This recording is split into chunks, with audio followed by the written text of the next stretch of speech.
આપણા ભારત વર્ષમાં તો પહેલેથી આ વાત પ્રસિદ્ધ છે. આપણે આત્મા છીએ, કેટલા બધા જન્મ જન્મના ફેરામાં ભટકીએ છીએ. આ કોને ખબર નથી? આપણે ત્યાં તો ફિલ્મના ડાયલોગ લખાય તો આવા જ લખાય છે ને કે અમારો તો 7 જન્મનો સંબંધ છે. કેમ? આપણે પુનર્જન્મમાં માનીએ છીએ અને હકીકત પણ એ જ છે. એ જ તો આ બધું ચક્ર ચાલે છે 84 લાખ જાતિઓનું. પણ આ વસ્તુનું અનુસંધાન રહે ને, આપણું સાચું સ્વરૂપ આત્મા છે. આ શરીર તો એક દિવસ પડવાનું જ છે અને આપણું નથી, ભાડાનું મકાન છે. હવે કેટલા ભજનો, કેટલા કીર્તનો, બંગલાનો બાંધનાર, કાયાનો ઘડનાર, કેવો મારા ભાઈ આ ભાડુતી બંગલો કેણે રે બંધાવ્યો. સાંભળે છે ને બધા?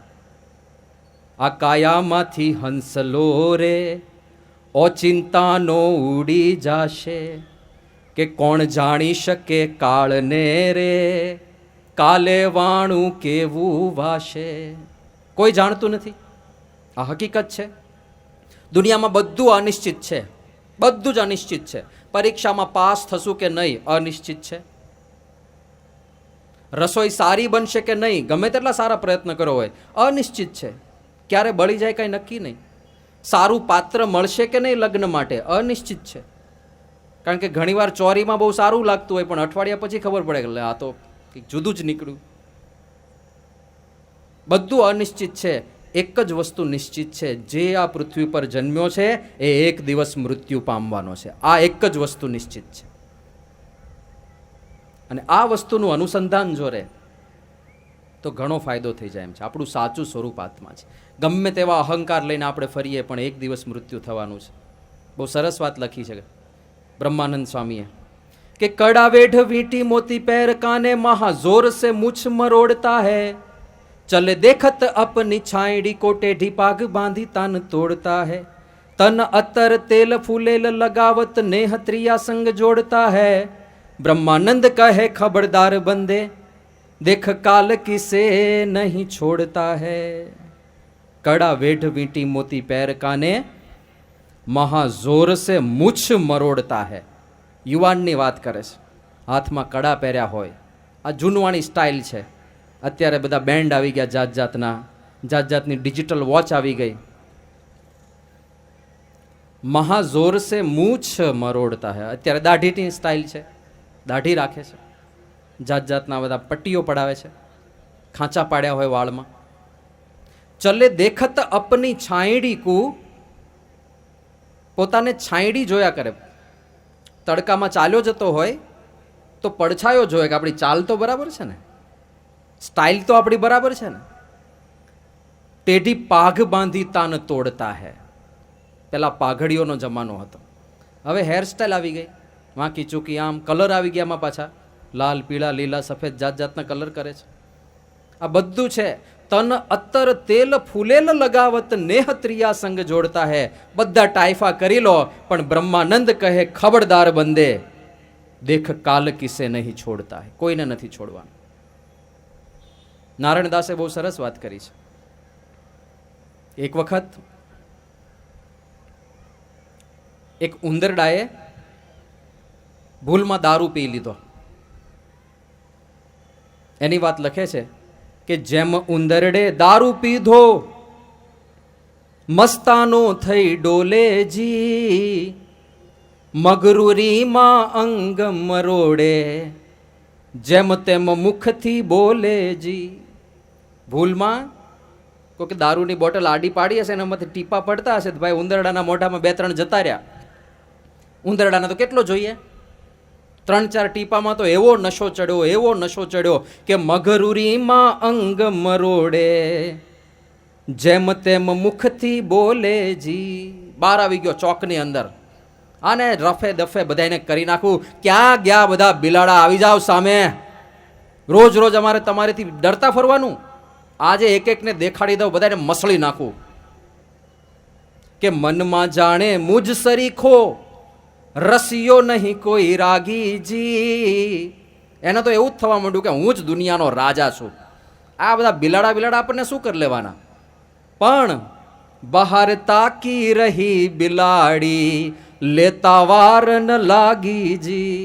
બિલાડી બહાર રાહ જોઈને જ બેઠી હતી જેવો ચોકમાં આવ્યો એક જ ઝપાટામાં પૂરો કરી નાખ્યો. એમ આપણે જાત જાતના નશાની અંદર રહેતા હોઈએ છીએ.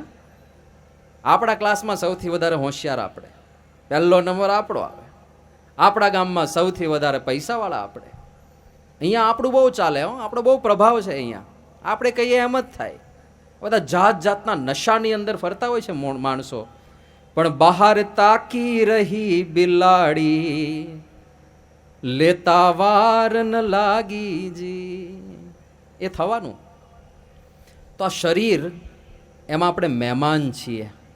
મહેમાન જ છીએ. આ ભાડાનું મકાન છે. આપણું સાચું સ્વરૂપ આત્મા છે. અને ખરેખર જો આ વાત મનાય તો સંપૂર્ણ જીવન એક નાટક બની જાય. આપણે રોલ ભજવવા માટે આવ્યા છીએ. આ રોલ છે.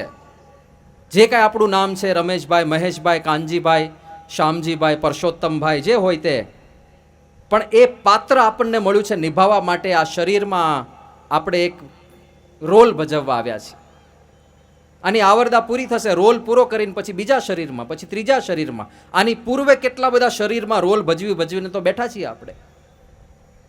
હવે ખરેખર જો રોલ મનાઈ જાય ને તો આ લોકના કોઈ દુઃખ, કોઈ માન અપમાન, કોઈ વસ્તુ આપણને અડી ના શકે. એક ઉદાહરણ આપું. દાખલા તરીકે અહીંયા નાટક ભજવાતું હોય આ મંચ ઉપર, અને એક માણસ રાજા બન્યો હોય, અને રાજાની હાથી ઉપર આમ સવારી નીકળે, એન્ટર થાય, હાથી ઉપર બેસીને રાજા, ભવ્ય મ્યુઝિક વાગતું હોય, ટાડા ટાડા ટાડા ટાડા ટા, એમ કરીને આખા રાજાની ભવ્ય સવારી નીકળે. આ બાજુ બધા 4-5 જણા સેવક બન્યા હોય, એ બધા જય જયકાર કરે, રાજા સાહેબની જય, રાજા સાહેબની જય. અને ઉપર પેલો હાથી ઉપર એક્ટર બેઠો હોય, એ આમ છાતી ફુલાવીને બેઠો હોય, હું તો રાજા છું. પણ અંતરમાં એને મનાય કે હું રાજા છું? એને ખબર છે કે આ કોકના ભાડે લાવેલા કપડાં પહેર્યા છે, હમણાં નીચે ઉતરશું પછી આપવાના છે ને. પેલા એ શરત કરી છે કે પરસેવાળા નહીં આપતો, નહીં તો હું તારું ભાડું પાછું નહીં લઉં, વધારે ભાડું લઈશ. એને મનાઈ નહીં જાય કે હું રાજા છું. એને ખબર છે કે હું રોલ ભજવું છું, હું રાજા નથી. ટીપુ સુલતાન બન્યો હોય કોઈ, તો એ મ્યુઝિક સાથે એન્ટર થાય. કદાચ ડ્રામાની અંદર એવું પાત્ર, એવો સીન આવતો હોય કે એની પત્ની મૃત્યુ પામી હોય અને રાજાએ શોક કરવાનો હોય, તો રાજા ડ્રામામાં બોલશે બધું કે હે પ્રિય, તારા વગર હું નહીં જીવી શકું, તારા વગર એક એક દિવસ મને એક વર્ષ જેવો લાગશે. અને રડે, કકળાટ કરે, બધું કરશે, પણ એને અંતરમાં દુઃખ હશે. કારણ કે એને ખબર છે કે હું પાત્ર ભજવું છું અને આ પાત્ર ભજવે છે, આ કાંઈ સાચું નથી. આ તો એક ડ્રામા છે, એક નાટક છે. જો ખરેખર એવું મનાય, તો આત્મ સ્વરૂપ મનાય, તો આ એક રોલ જ છે રીતસરનો, બીજું કાંઈ નથી. પ્રશ્ન ત્યારે સર્જાય છે જ્યારે આપણે રોલને જ સાચો માની લઈએ છીએ. તમે સાંભળ્યું હશે, એક ભાઈ ડ્રામાની અંદર મહારાણા પ્રતાપ બન્યા હતા. પછી એને ખરેખર મનાઈ ગયું કે હું જ મહારાણા પ્રતાપ છું. ડ્રામા પૂરો થયો, લોકોએ કીધું ભાઈ હવે કપડાં લાવો, મૂકવા છે પેક કરીને. કે કોની પાસે કપડાં માંગે છે? મહારાણા પ્રતાપ સાથે વાત કરે છે, ખબર પડે છે કે નહીં કઈ અદબ જેવું છે કે નહીં? અને તો ભાલો ને પેલા આર્મર ને યુદ્ધનો સીન હશે, તો યુદ્ધમાં જે કપડાં પહેરે ને પેલા ખીલાવાળા, એ બધા કપડાં પહેર્યા હતા, હાથમાં મોટો ભાલો, ઢાલ, એ બધા સાથે તો બહાર રોડ ઉપર ગયો, બસમાં ચડ્યો. બસમાં ચડ્યો એટલે બસમાં બધાને પેલા ખીલા વાગે, આર્મરના આજુબાજુ વાળાને.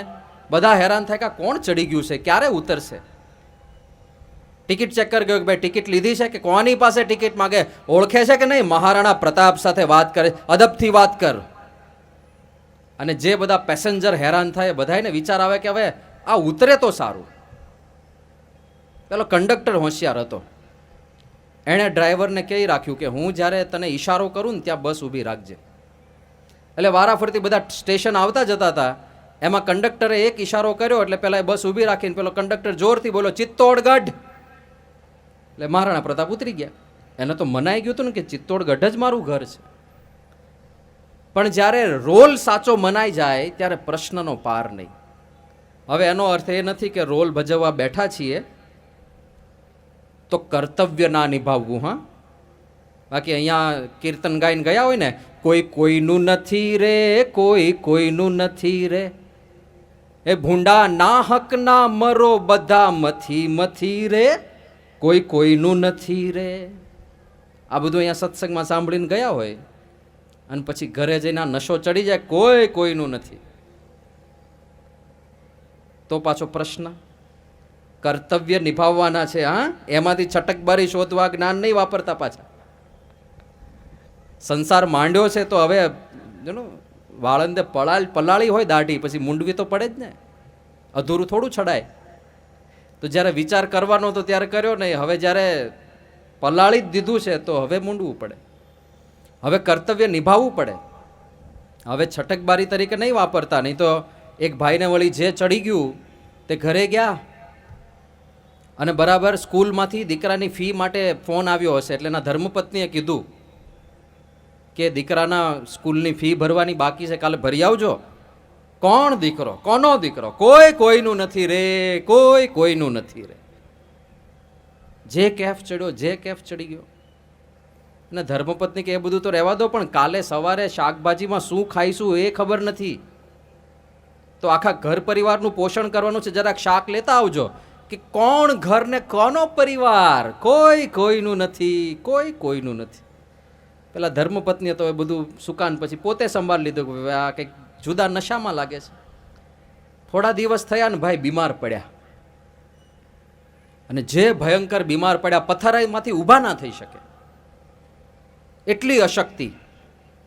અને ધર્મપત્નીને વિચાર આવ્યો કે આ લાગ આવ્યો છે.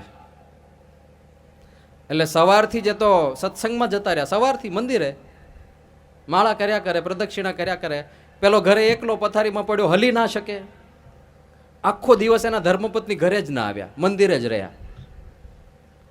રાત્રે ઘરે ગયા, પેલો કે ક્યાં ગઈ હતી? અહીંયા હું આખો તડપી તડપીને મરી રહ્યો છું, ખાવાનું શું, મારી વ્યવસ્થા શું, પાણી પીવા માટે પાણી નથી મળ્યું, આખો દિવસ શું કરે છે તું? પેલા ધર્મપત્ની કે કાં કોઈ કોઈનું નથી રે, કોઈ કોઈનું નથી. વ્યવસ્થા જાતે કર લો બધી. તો એવું નથી કરવાનું, છટકબારી શોધવાની નથી, કર્તવ્ય નિભાવવાના છે. પણ ડીપ ડાઉન અંદર આ સમજણ રાખવી પડશે કે આ શરીરની અંદર આપણે મહેમાન છીએ અને એક દિવસ આ રોલ પૂરો કરીને જવાનું છે. આ બધી સમજણો જ આપણને જતે દાડે સુખી રાખે છે, એનાથી જ આપણને શાંતિ રહે છે. એ આપણને પ્રમુખ સ્વામી મહારાજના જીવનમાંથી શીખવા મળે.